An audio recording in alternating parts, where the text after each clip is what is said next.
তো ঘড়িতে বাজে 5:45 মতন।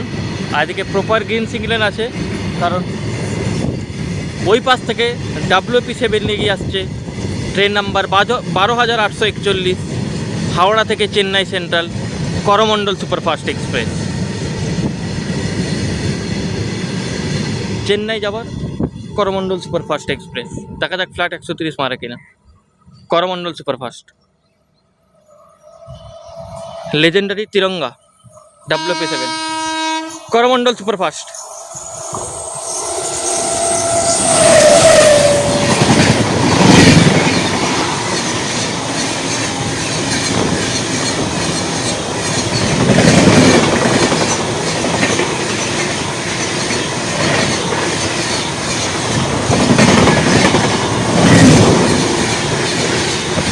করমণ্ডল।